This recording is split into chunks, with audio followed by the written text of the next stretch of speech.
So it was time to start harvesting the rest of our cauliflower. The day before this, I harvested the left side. I started looking at the cauliflower because in my last video we started banding up the cauliflower so the sun wouldn't turn it so yellow. So I should have honestly started looking at them every single day after we banded them up, because I almost let these go too far. But we have been getting a lot of rain, so I was researching overwatering from the rain, and it being hot on most days can start separating the florets and they can go to bolt later on in their mature stage. But I think we caught these just in time. It can be slightly bitter whenever they are too far gone, and I tasted a lot of these and I think we just got them in the nick of time. The left side I already have in the fridge. I washed all of them and I wanted to harvest the rest of them today. This was right before church. We all got outside and it was supposed to be in the 80s that day, so we wanted to go ahead and get all of these harvested. So my husband is breaking back the leaves on this whole entire row on the right side, so we can just go down with a knife and cut them really fast and put them into a container. So this is what they look like. Now this side isn't as beautiful as the ones that were on the left side, so this one right here was the only dirty one that we had. It had a bunch of, like, I think slug stuff like in it, which is fine. I just washed it all out, and once I started cutting out all the bad stuff around it, but most of the stuff actually was pretty clean. This one's perfect. This one's like a perfect cauliflower, no splitting or anything like that.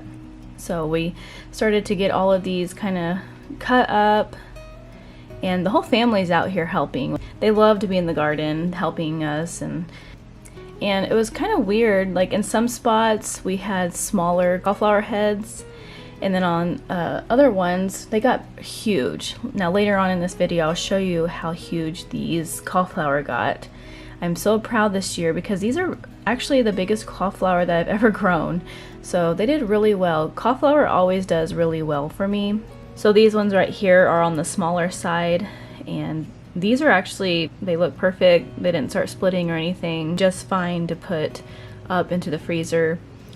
Now moving on down to these ones, these are probably the worst ones that I have that started to split, and we caught them just in time before they started getting bitter. They don't taste any different than a cauliflower would.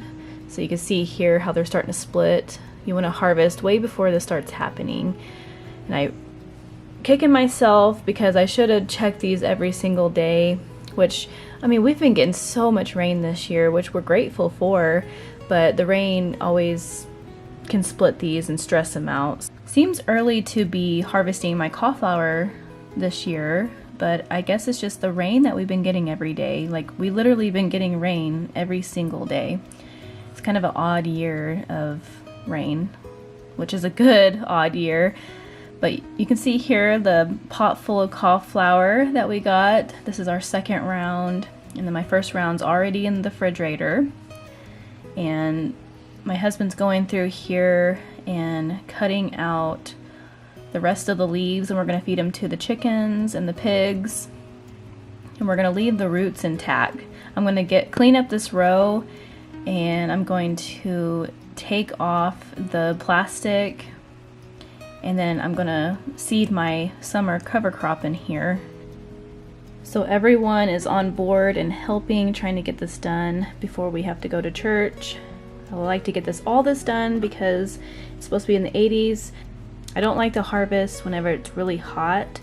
It's honestly best to harvest early morning or really late evening. And look at these kids. They're so happy to help, and I hope this lasts for a really long time. They are just obsessed with coming in the garden, helping do anything that we're doing, and they are just such a big help. They really do help me and my husband a lot with harvesting. They love to feed the pigs and chickens all of the weeds and whatever's left over that we harvest that we don't need.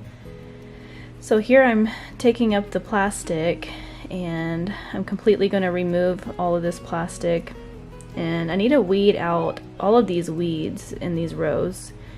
I want to clean it up as much as I can, and then I'm going to throw some buckwheat in here. So buckwheat actually grows pretty quick. It's a summer cover crop. So once I put it in here, it'll germinate really quick and start growing before the weeds start taking over again. So it's just going to help my soil stay really healthy.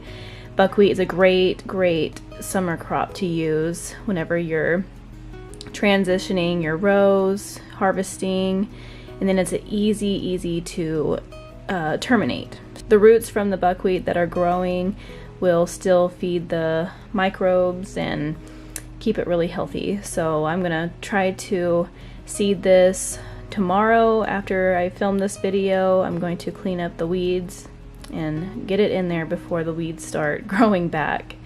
And then I'm going to take all of this netting and let the sun kind of air out and dry it out, because I don't want to put the black plastic away when it's wet.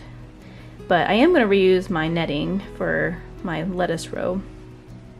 So I ended up going inside and washing these up really quick before we had to leave for church. I wanted to make sure they were good and clean and made sure that there was no bugs or anything hiding inside of these cauliflowers.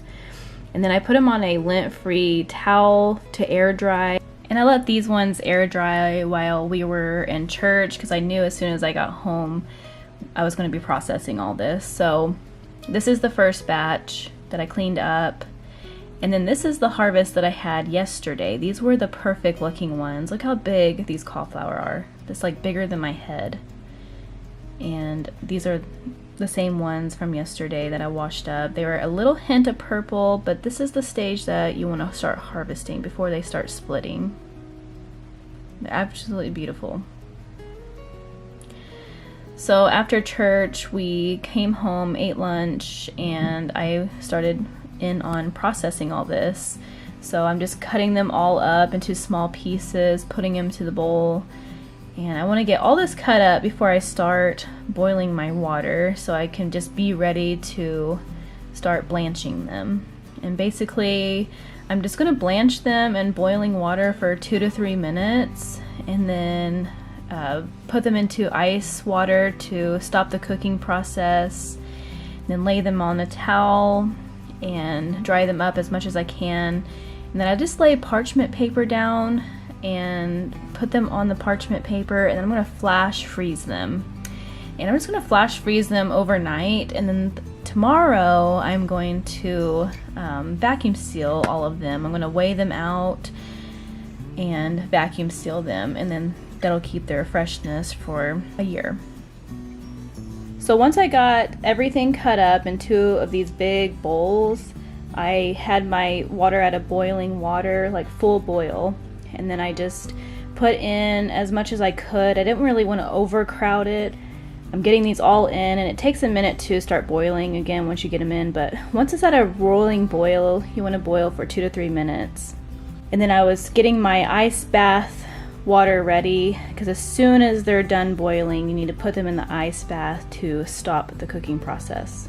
So blanching is really important just because you preserve the nutritional value of your vegetable, and it helps not lose the flavor, color, and texture, and it helps kill off the harmful microbes that are on the vegetable. So that's why it's good for freezing, and it will keep the vegetables fresher for longer. So I got my first batch in this ice water right here on the left, and then as soon as I get that out, I'm putting my second batch in so it can start boiling. Then I move over to my table, and I have a lint-free towel down. Going to continue to get them out of the ice bath just so I can dry them off quickly. And then once they're good and dry from patting them with the towel, I'm going to put them on the sheet pan with parchment paper, and I'm going to hurry up and get them into the freezer so they can flash freeze overnight. So I continued to do this, probably 4 more rounds of boiling this and getting these ready for the freezer. So now I just gotta wait till tomorrow, and I will weigh all of this out, vacuum seal them, and write down the date, and I will have this stuff for winter. And then I'll continue to do this fall. I will plant my fall crop in a couple months and do the exact same thing, and you would be surprised of how much you can put up in the freezer for winter. So this is what it looks like before I flash freeze it. This is exactly how I'm going to put it into my deep freeze overnight.